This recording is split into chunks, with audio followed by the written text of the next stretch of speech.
Hey guys, Quinn here. I'll try to stay out of this light. I know some of these things can be kind of hard to view, and let's see if we can get you in here on the action a little bit better. I got a box here. This is a new Centerpoint CP400 crossbow. I did also pick up a pack of these CP400 selects, which are arrows or bolts. I have always said bolts, but it does say arrow on the package. So some of you may know Centerpoint owns Raven crossbows, which is significantly more expensive than the CP line. Here's what the Raven bolts look like. See the fletching? It's identical, right? My guess is these are the same bolts. They weigh the same. The only difference that I could see is I think the nocks are different. I think these are a little deeper, these Raven nocks, and the CP400s are half moon, I think is what they call them. But if you get a crossbow, you're probably going to want to get some extra bolts. You're going to lose some, okay? So, let's open this thing up and you can check it out. First thing to do is understand how the box works. Okay, so I mentioned that CP owns Raven. So this crossbow is kind of neat because it takes Raven technology from the move this thing out of the way. This takes the Raven limbs. You can see these Raven limbs right here. These are the helicoil limbs that are licensed from Raven, and so it also has the, I think they're 370 degree cams. The cams can spin more, so it gives you the power that you need in a compact, narrow package. This is probably about a foot across, maybe 10 inches across, and then when it's cocked down, it gets right down near 6 inches, which is just like the Raven, at least the R10. The trigger on this thing usually gets some criticism. The trigger on my Raven is 2 pounds exactly. They advertise this as being between 2 and 3.1, but all reliable reports online say that this thing is going to be like 6.8. I think this is a Mancung back end, or lower, if you will, married up to the Raven limbs. So that's how they get you a nice package at a more reasonable entry price point than the Raven, is that you get the Raven technology in the limbs, however you get the lower and bottom part or back end of this thing. I really like the 4. I really like the skeletonized ribbing there on that fore end. The trigger is, or the handguard is extremely comfortable. You do also get a scope. I haven't put it on there as of yet. And you get this little, this makes sure that you don't dry fire. I think this is connected to the anti-dry fire mechanism. You can swap this out for the 10-point brush style, which I think I will do, and I'll probably get the trigger worked on as well. The issue is if you do those upgrades, I believe technically it voids your warranty, unless you had a warranty claim and then you had to put them back. You hear the little bit of wobble? That is only the product of the fact that this is a standard AR buttstock. The trade-off for having a little wobble is grip it and adjust it. That gives you some adjustment as far as LOP, or length of pull, goes. What's comfortable to you. I think I'm a one-click back guy. One thing I would mention is that if you get the silent crank system that goes with this, which I happen to have, you're limited a little bit in... This thing really feels great, I'm going to tell you. It feels well made, well crafted. I think it'll give you years of service. I kind of got it for fun. I thought maybe it would be a backup to the Raven And then if I had a buddy who wanted to hunt, we could do that as well. Okay, you've got your quiver, comes in the pack. You get some field tips. I don't know what this thing is, some other type of mount. I'm sure that will be revealed to me.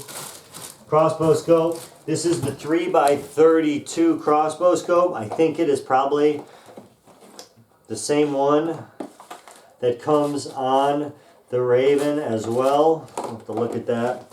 But really what I wanted to show you is this thing. Okay, so, you know, the draw weight on these things is substantial. You can go with the rope cocker and it's not too bad. But one cool thing too about this, you got your stirrup, which with the rope cocker, technically you don't need. But look, the stirrup can operate like a bipod. And I thought it folded back out of the way, but maybe not. Unless there's a button I have to push or something to do that. In any case, when it's in the down position, you've got a built-in bipod, which is nice. And then also, it functions as a bow stand. That way you don't have to hang it in your stand or on the ground next to you or whatever. I got the one that comes with the rope cocking device. The rope cocking device doesn't get permanently mounted. You take this little doodad and it lives right here. Like that. And then there's another, you marry up the other one to the bottom and then you clamp it down and it stays there for good. That means you have to have the buttstock out at least in the 1.5 inch position. Then this is the cocker. You screw it on based on if you're right-handed or left-handed operation, right, like that. It'll screw on there. Here's the only rub with the rope cocker. The Accudraw is built in. The 10-point Accudraw is built into the buttstock. The Raven is built in to the trigger mechanism. With this baby, you're going to have to carry this separately. And then when you want to use it, you pull it. You put it in the unlock position. Pull some string out. Where is it? It's going to go like that.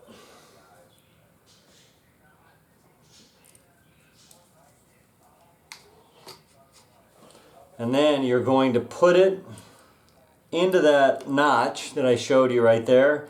And then this sled device is going to go... Actually,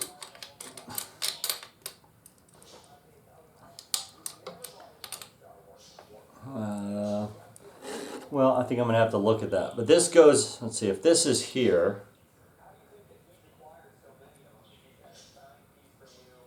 like that, you uncrank it. I guess it's under some tension. I was just trying to pull it. I think maybe I have to uncrank it. You will uncrank it, and then slide it in till it grabs the string,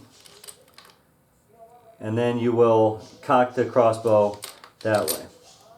A couple nice things about it. If you're using a cocking device, it makes sure that you will grab this. You want to have your string be centered when you're grabbing it.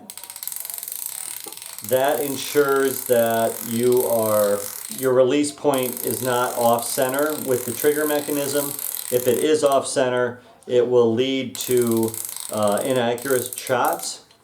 And obviously you don't have to pull all the draw weight, right? You get it reduced by mechanical advantage. The downside of this particular unit is this doesn't look that big, right? But once you add this handle on there and it's screwed on, this is a commitment to carry out in the field with you. I guess if you're only going to have to cock it a couple times, right, while you're in the field, it's not like you have to manipulate it all the time. And if you're shooting from a bench, it may not be that big of a deal. But it is kind of clunky. It is not as a trim or compact package as you get with either the 10-point or the Raven. However, I think this thing retails for $950 and you can get it cheaper. So you're making some sacrifices as far as all the polished bells and whistles in exchange for Raven limb technology and the accuracy, and it's going to save you, based on today's prevailing rates, $400, $500. And if you don't get this rope cocker, you don't have to worry about that. And also it saves you like $200. So you can get into this thing for like $700 retail, and typically you can find a good deal. It also has a 5-year guarantee, so if something goes wrong, you're all taken care of. And I just gotta say, the thing really feels nice. I could see myself going out and shooting with this thing just as much as with that Raven. This might be a little bit on the nice side to have as a backup / loaner, but I got it on a pretty good discount. So I think it's probably worth it, right? It's 32 inches long, 10.5 inches uncocked, 6 inches cocked. So you can maneuver this thing around a tree, out of a window of a deer blind, and it just feels good. Like picking it up, your hands naturally go where they need to go to manipulate this thing and use it. I probably don't need the stirrup, right, because I've got the silent cocker, so I could remove it, but I'm gonna leave it on for now just to see if I like the using it as an internal bipod. If I want to shoot prone from like a hill, I'm going on a trip in 2 weeks, and that's kind of how I think I'm going to be set up, and the novelty of having a built-in stand. I do like the fact that the buttstock's adjustable. I don't like that it wiggles, but that's been my complaint on every AR, standard mil-spec AR buttstock that exists. There are some hacks that you can employ to fix it. We'll get it out to the range and see what we think, report back on this trigger. I think probably if I keep it, it's going to need a trigger job, and it's going to need maybe a switch to that brush on the bolt catch. We'll see how the scope looks, see if it's the same one that's on my Raven. Otherwise, I maybe have an option to switch it out. So, appreciate you guys tuning in. This is the Centerpoint CP400, their flagship model. Basically, Raven limbs married up to, I think it's Mancung is the lower or the bottom unit. So you get the accuracy and the performance that you would want from the Raven limbs, but not all the price tags. The trade-off is that the silent cranking system is a little bit clunky, and the trigger probably is not as good as the Raven. But you know, if you want to get something that's nice, that feels well made, and will get the job done at a more advantageous price point than like the R10, this might be a good one for you. So check it out. Centerpoint CP400. Thanks guys. We'll see you later. Bye.